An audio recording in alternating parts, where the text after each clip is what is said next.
have me by your side when the sun sets. I hope you still want me, I hope you still need. घर को हम कितना ही organise करके क्यों ना रख लें, फिर भी हमें छोटे छोटे ऑर्गेनाइजर्स की जरूरत पड़ती ही रहती है। अगर आप छोटा सा भी ऑर्गेनाइजर खरीदते हैं तो वो भी आपको 100-150 का तो आराम से मिलेगा। और अगर हम थोड़े से क्रिएटिव बने तो हम अपने घर की सामान को रीयूज करके बहुत सारे ऑर्गेनाइजर्स बना सकते हैं और घर को डेकोरेट कर सकते हैं। तो आज के वीडियो में मैं आपके साथ कुछ ऑर्गेनाइजर शेयर कर रही हूँ और साथ में कुछ प्लांटर्स है जिनको DIY कर रही हूँ। बिना किसी देरी के शुरू करते हैं आज की वीडियो। आजकल हम सभी ऑनलाइन शॉपिंग करते हैं और शॉपिंग के साथ हमें इस तरह के कार्डबोर्ड मिल जाते हैं जिनमें सामान पैक होकर आता है। कई बार मुझे इस तरह के फ्लैप वाले बॉक्स मिल जाते हैं जिनको मैं रीयूज़ कर लेती हूँ, कभी कभी ऐसे ही यूज़ कर लेती हूँ और जब टाइम मिलता है तो इनका DIY कर लेती हूँ। इनको DIY करने के लिए आप फेविकोल का यूज़ कर सकते हैं, चाहे तो ग्लू गन का यूज़ कर सकते हैं। तो यहाँ पर सबसे पहले मैं क्या कर रही हूँ, उसको थोड़ा सा स्टर्डी मजबूत बनाने के लिए मैंने 2 फ्लैप अलग से कट करके रख लिए हैं और यहाँ पर मैं नीचे के साइड और ऊपर वाले फ्लैप के ऊपर चिपका दूंगी जिससे कि थोड़ा सा ये मजबूत हो जाएंगे। अगर हम इनके ऊपर कोई दूसरा डब्बा भी रखेंगे तो ये आसानी से दबेंगे नहीं। तो इस तरह से मैंने ग्लू गन की हेल्प से दोनों तरफ से फ्लैप लगा दिए और मैंने ले लिए हैं इस तरह के रैपिंग पेपर जो आप लोग गिफ्ट वगैरह पैक करते हैं। तो ये कुछ टाइम पहले मैंने अमेजोन से मंगाए थे, ये 10 के पैक में थे। ये पेपर का प्रिंट काफ़ी अच्छा था, सबका प्रिंट अलग अलग था पर कलर कॉम्बिनेशन एक ही जैसा था। तो यहाँ पर मैंने फेविकोल को नाइफ से अच्छे से इसको फैला दिया है, इससे इसमें रिंकल्स नहीं पड़ेंगे और इवनली ये बहुत अच्छे से चिपक जाएंगे। तो यहाँ पर मैंने बाहर की तरफ चिपका दिया और जो बचा हुआ इसी पेपर का टुकड़ा है उसको अंदर की तरफ लगा दिया है। अंदर से पूरा अच्छे से कवर हो गया था, बाहर के लिए कम पड़ गया था पेपर, तो मैंने दूसरा पेपर कट कर लिया है और उसको यहाँ पर बाहर की तरफ लगा दूंगी तो ये बॉर्डर की तरह काम करेगा और देखने में भी बहुत सुंदर लगेगा। लोकल मार्केट से आप इस तरह के रैपिंग वाले पेपर खरीद सकते हैं, बहुत ही कलरफुल और बहुत अच्छे प्रिंट के मिल जाते हैं। और देखिए यहाँ पर 10-15 रुपए का जो पेपर था और फेविकोल को यूज़ करके हमने एक अच्छा सा ऑर्गेनाइजर बना लिया। कुछ टाइम पहले मैंने किचन के लिए काफ़ी सारे ग्लास के कंटेनर मंगाए थे, उनके साथ में इस तरह के बहुत सारे डब्बे मिल गए थे, तो इनको मैंने फेंका नहीं, सोचा इनसे कुछ बना लूँगी। कुछ बॉक्सेस को मैं ऐसे यूज़ कर लेती हूँ पर अभी पेपर था तो सोचा इसको भी DIY कर देती हूँ। तो यहाँ पे ये लाइनिंग वाला पेपर ले लिया है और सारे पेपर एक ही कलर के हैं तो सारे ऑर्गेनाइजर देखने में एक जैसे ही लगेंगे। एक प्रिंट का एक ही पेपर है तो सबसे पहले मैं बाहर की तरफ एक जैसा लगा रही हूँ और फिर जब अंदर रह जाएगा कोई दूसरा पेपर यूज़ कर लूँगी। तो ये नीचे का बॉक्स पूरा मैंने इस तरह से कवर कर दिया है। अब ऊपर का जो लीड है उसको भी कवर करेंगे सेम पेपर से। तो नाइफ ले लीजिए या कोई ब्रश ले लीजिए, उससे फेविकोल इवनली स्प्रेड हो जाता है, इससे जो आप जब चिपकाएंगे ना तो इसके बीच में रिंकल्स नहीं पड़ेंगे। तो बॉक्स का ऊपर का जो पोर्शन है दोनों तरफ से कवर हो गया है। अब इसके अंदर भी मैं पेपर लगाने वाली हूँ, इससे थोड़ा सा और अच्छा लगने लगेगा। तो जो मैंने पहले बॉर्डर के लिए यूज़ किया था ना उसी पेपर का टुकड़ा बचा है, तो यहाँ पर मैं अंदर की तरफ इस तरह से लगा दूंगी। तो जब आप इसमें कोई सामान ऑर्गेनाइज करके रखेंगे ना तो जब आप निकालेंगे तो आपको बिल्कुल ही ये नहीं लगेगा कि आपने इसे कार्डबोर्ड से बनाया है, बिल्कुल देखने में लग रहा है ना एकदम बाहर से मार्केट से मंगाया है। इसी तरह से मैंने काफ़ी टाइम पहले आपके साथ शेयर किया था, ये मोबाइल के डब्बे थे, इनको भी मैंने इसी वाले पेपर से रैप किया था। कुछ ऑयल की बॉटल थी उनसे मैंने इनको जोड़कर बनाया था, इसके ऊपर लेस लगा दिए और यहाँ पर देखिए यहाँ पर भी मैंने 4 डब्बों को अलग अलग जोड़ के एक डब्बा बना लिया और इसके ऊपर लेस लगा दिया और इनको काफ़ी टाइम से यूज़ कर रही हूँ। आप लोगों ने अगर पहला वाला वीडियो देखा होगा तो शायद आपको याद होगा। तो यहाँ पर आज मैंने सारे डब्बों को एक साथ में रखा है और आज मैं फिर से सारी चीज़ों को ऑर्गेनाइज करूँगी। इनको मैं बहुत तरीके से यूज़ करती हूँ। देखिए अगर आपके पास भी मेरी तरह ड्रेसिंग टेबल नहीं है और आपको आपका ज्वेलरी से रिलेटेड सामान है या हेयर एक्सेसरीज है जो आप पार्टी वगैरह के लिए यूज़ करते हैं, उन सारी चीज़ों को आप एक ही जगह पे कलेक्ट करके रख सकते हैं। तो देखिए यहाँ पर मेरे पास ये कुछ प्लास्टिक के डब्बे थे जिनको मैं रखती थी अलमीरा में, तो कभी इधर उधर हो जाते थे, तो अब मैं इन्हें इसके अंदर भी रख सकती हूँ। इसके साथ ही हेयर एक्सेसरीज से रिलेटेड सामान जो हमें कभी कभी ज़रूरत होती है उसको भी आप रख सकते हैं। इस वाले बॉक्स के अंदर मैं यहाँ पर देखिए दिखा रही हूँ ज्वेलरी वगैरह अगर आपके पास बहुत सारी है तो आप एक के ऊपर एक रख कर इस तरह से इसके अंदर रख सकते हैं।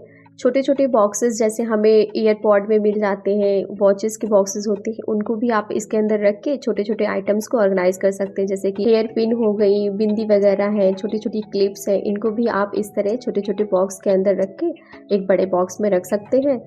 तो कुछ मेकअप एक्सेसरीज़ हैं जो कि मैं कभी कभार यूज़ करती हूँ, तो मुझे ज़रूरत जब लगेगी तो इस तरह से मैं इसके अंदर ऑर्गेनाइज कर लूँगी। ये मोबाइल वाले जो बॉक्स है इनके अंदर मैं अपने क्लचर रख देती हूँ, साथ में नेल पॉलिश और इनके साथ ही मैं थिनर कॉटन वगैरह रख देती हूँ, तो सारा सामान एक ही जगह मुझे मिल जाएगा। यहाँ पर आज भी मुझे दे रही है मम्मा मेरा भी सामान रख दो। मैंने इसके अंदर कॉस्मेटिक का और मेकअप से रिलेटेड जो भी सामान था उसको इस तरह से ऑर्गेनाइज कर लिया। ये मेरी एक फॉसिल वॉच का बॉक्स है जो कि मुझे बहुत ज़्यादा पसंद है। इसके अंदर मैं अपने सारे रबर बैंड रखती हूँ, जो अपनी बेटी के हैं वो भी और अपने। इस तरह के बॉक्सेस हम सभी के घर में कहीं ना कहीं होते हैं पर हम ध्यान नहीं देते हैं। इस ऑर्गेनाइज़र के अंदर जो मैं रेगुलर मेकअप करती हूँ वो वाली चीज़ें रख रही हूँ, बहुत ज़्यादा नहीं करती हूँ, थोड़ा बहुत सामान है तो एक ही जगह पे मिल जाता है। और मेरे पास कोई ड्रेसिंग टेबल नहीं है, मैं आपको दिखाऊंगी किसी दिन कि किस तरह से मैं ये सारा सामान रखती हूँ। तो देखिए यहाँ पर छोटी छोटी चीज़ों को अगर आप सेक्शन वाइज अलग अलग डिवाइड करके रख देते हो और आपको सारी चीज़ें अगर एक ही जगह मिल जाती हैं तो आपको बहुत ही आसानी हो जाती है अपनी चीज़ों को फाइंड आउट करना। तो देखिए यहाँ पर सारे ऑर्गेनाइज़र मैंने रख दिए हैं जो मैंने पहले बनाए थे और जो अभी, और मैंने एक ही तरह के पेपर का यूज़ किया है ना, तो सारे ऑर्गेनाइज़र आपको ऐसा लगेगा कि आपने मार्केट से परचेज़ किए। आप इन सारे ऑर्गेनाइज़र को टेबल के ऊपर, अगर आपके पास ड्रॉवर है तो आप उनके अंदर सारी चीज़ों को अलग अलग सेग्रीगेट करके रख सकते हैं। तो देखिए यहाँ पर सारी चीज़ें बहुत अच्छे से विजुअल है और जिनके ऊपर लिड लगी है उनका इस्तेमाल हम अलग तरीके से भी कर सकते हैं। तो यहाँ पर मेरी बेटी के कुछ नए कपड़े हैं, ब्लूमर, स्लीप है, सॉक्स वगैरह हैं जिनको पैकेट्स के अंदर ही रखा था, उनको भी इसके अंदर रख सकती हूँ। छोटे छोटे उसके जो ब्लूमर और स्लीप वगैरह जो रेगुलर में पहनती उनको भी हम यहाँ पर रख सकते हैं। आप चाहें तो इस तरह के कार्डबोर्ड में ही आप अपने हस्बैंड के जो सॉक्स वगैरह है, अंडरगारमेंट्स है, उनको भी रख सकते हैं। आप चाहें तो इन बॉक्सेस का यूज़ अपने सुई धागा का सामान रखने के लिए रख सकते हैं। आर्ट एंड क्राफ्ट अगर मेरी तरह करते हैं वो ऑर्गेनाइज कर सकते हैं। चाहे तो किचन की टॉवल वगैरह भी रख सकते हैं। तो यहाँ पर मैंने बेटी के लिए ये वाले 2 बॉक्स यूज़ कर लिए हैं। नीचे वाला सेक्शन में हस्बैंड के सॉक्स रख दिए हैं और ये वाले कुछ है, इनके अंदर मैंने अपना मेकअप से रिलेटेड सारा सामान रख दिया है जो कि एक ड्रॉवर है उसी के अंदर रखा है। तो सारी चीज़ें इस तरह से ऑर्गेनाइज हो जाएंगी। ये सोफे जो है पहले विंडो की साइड थे, तो कुछ टाइम पहले ही मैंने इधर शिफ्ट किए हैं। पर यहाँ पर इस कॉर्नर को डेकोरेट करने के लिए मेरे पास कोई फर्नीचर नहीं है, ना ही कोई स्टूल है और ना ही कोई कॉर्नर सेल्फ है जिसे मैं यहाँ पर रख के इसे डेकोरेट कर सकूँ। ये कॉर्नर काफी ज्यादा खाली खाली लग रहा है। तो फिलहाल इस कॉर्नर को डेकोरेट करने के लिए मेरे पास एक आइडिया है जो मैं आगे आपके साथ शेयर करने वाली हूँ। तो चलिए दिखाते हैं कि इस कॉर्नर को मैं किस तरह से डेकोरेट करूँगी। हम सभी को थोड़े से जुगाड़ तो लगाने ही पड़ते हैं क्योंकि घर चलाना है, बजट बनाना है, तो ये सारी चीज़ें तो आपको करनी पड़ेंगी। तो मुझे लगता है कि अगर आप क्रिएटिव हो तो आप हर जगह पे अपनी सोच को डाल सकते हैं और वहाँ पर एक नई चीज़ बना सकते हैं। तो ये वाला बॉक्स मुझे काफ़ी ज़्यादा अच्छा लग रहा था क्योंकि इसका जो शेप था बिल्कुल स्टूल की तरह लग रहा था। तो मैंने सोचा कि इस कॉर्नर पे यूज़ कर लेती हूँ। तो यहाँ पर ये शीट है जो मैं अपनी बेटी के लिए यूज़ करती थी पहले, बेड प्रोटेक्टर के लिए, लेकिन अब इसका कोई यूज़ नहीं है। तो यहाँ पर मैंने इसके ऊपर इस तरह से रैप कर दिया है और सेफ्टी पिन लगा दी। आप चाहें तो इसको पेपर से रैप कर सकते हैं, पर मेरे पास इतना बड़ा कोई एक कलर का पेपर नहीं था तो मैंने इस सीट को लगा दिया। और देखिए इस तरह से कॉर्नर में इसको सेट कर दिया, इसके ऊपर एक पिलो कवर लगा दिया है और एक ट्रे रख दी। अब मेरे जितने भी DIY जो डेकोरेशन के लिए यूज़ करती थी वो सारी चीज़ें रख दी है। यहीं पे हस्बैंड की ये ट्रॉफी है, इसको भी साइड में यहीं पे रख दूंगी। और देखिए ये छोटा सा कॉर्नर देखिए कितना प्यारा लगने लगा और आप बिल्कुल बता नहीं सकते कि इसके अंदर क्या है। तो इस तरह से आप अपने थोड़े थोड़े से जुगाड़ लगाते रहिए और अपने घर को एक नया मेकओवर देते रहिए।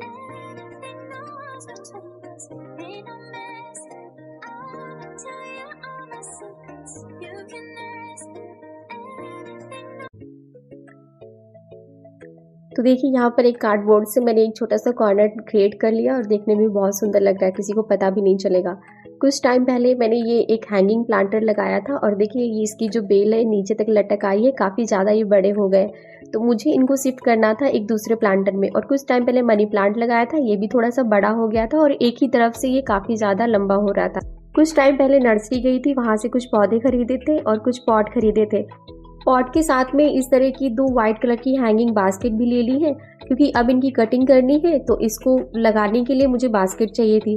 तो मैंने ये लोकल मार्केट से 100 रुपीज़ की मुझे एक मिली है, मैंने 2 बास्केट ले लिए और ये कंपोस्ट खाद का एक पैकेट छोटा सा ले लिया। मिट्टी पहले से रखी थी तो उसी के अंदर इसको मिक्स कर दूंगी। तो सबसे पहले इसकी चेन को फिक्स कर दिया है और उसके बाद हम सॉइल को मिक्स करेंगे और उसके बाद अपने प्लांट को लगाएंगे। अगर हम रेडीमेड हैंगिंग वाले जो प्लांटर आते हैं ना, जो ऑलरेडी नर्सरी में आपको मिल जाते हैं, वो आपको 300-400 के करीब मिलते हैं। लेकिन यहाँ पर देखिए आप थोड़ा सा काम खुद से कर लीजिए तो आप जो माली वाले पैसे हैं ना वो बचा सकते हैं। अब मैंने इसकी कटिंग कर दी है और जो इसकी कटिंग करने के बाद जो एक्स्ट्रा मनी प्लांट की डाली थी उसको मैंने इसी के अंदर लगा दिया है क्योंकि इसकी खाद काफ़ी अच्छी है और जब एक बार इसमें अच्छे से ग्रो कर जाएंगे तो मैं कहीं दूसरी जगह शिफ्ट कर जाऊंगी। पहले जो लगे थे वो एक ही जगह पे लटक रहे थे, तो अभी मैंने हर जगह पे लगा दिया है, तो ये थोड़ा सा घना दिखने लगेगा। और इसके साथ में ये वांडरिंग जेब भी था, इनको भी मैंने बास्केट में शिफ्ट कर दिया कटिंग करके। अब थोड़ा सा पानी डाल दूंगी और इनको इनकी वापस जगह पे टांग दूंगी। तो दो जो मैंने नए परचेज किए हैं और मनी प्लांट, इनको विंडो की साइड लगा दिया है, और जो मैंने पहले यहाँ पे हैंग किया था इसको Can I मैंने be सोफे की your साइड में लगा star दिया है। tonight? You fill my soul with light the day we met. नए पौधे लाए थे, उनके साथ में सीमेंट के गमले लेके आए थे। इनको मुझे बाहर रखना था, यहाँ पर मंकी बहुत ज़्यादा है तो अक्सर प्लांटर को गिरा देते हैं। तो मैंने सोचा सीमेंट के सस्ते मिल जाते हैं और इनको थोड़ा सा DIY कर लूँगी तो ये सैरामिक जैसा लुक आ जाएगा। तो यहाँ पर मेरे पास पेंट रखा था, अभी कुछ टाइम पहले किचन पेंट हुआ था, तो बस उसी पेंट को मैंने यहाँ पे लगा दिया है। और थोड़ा से और कलर रखे थे तो उनसे यहाँ पर थोड़ा सा टचअप दे रही हूँ। तो ये वाला जो प्लांटर है इसके अंदर एक छोटा सा तुलसी का पौधा लगाऊंगी, इसलिए इसको मैंने कलरफुल बनाया है। बाकी दो प्लांटर है तो इनको बस मैंने हल्का सा ऊपर की तरफ एक बॉर्डर बना दिया है। तो अभी प्लांटर को सूखने के लिए रख दिया है और जो प्लांट थे उनको ऐसे ही रख दिया है, क्योंकि अभी सॉइल नहीं है, जब मंगाऊंगी तो उनको शिफ्ट करूंगी। So friends, that for today. I hope आप लोगों को आज का वीडियो पसंद आया होगा। अगर वीडियो अच्छी लगी तो जल्दी से लाइक कर दीजिए। अगर आप मुझे पहली बार देख रहे हैं तो मेरे चैनल को सब्सक्राइब कर लीजिए, साथ में बेल आइकन दबा लीजिए ताकि आगे आने वाली वीडियो की नोटिफिकेशन आपको इजीली मिल सके। मैं रुमा मिलती हूँ आपसे एक नए इंटरेस्टिंग वीडियो के साथ, तब तक के लिए बाय बाय।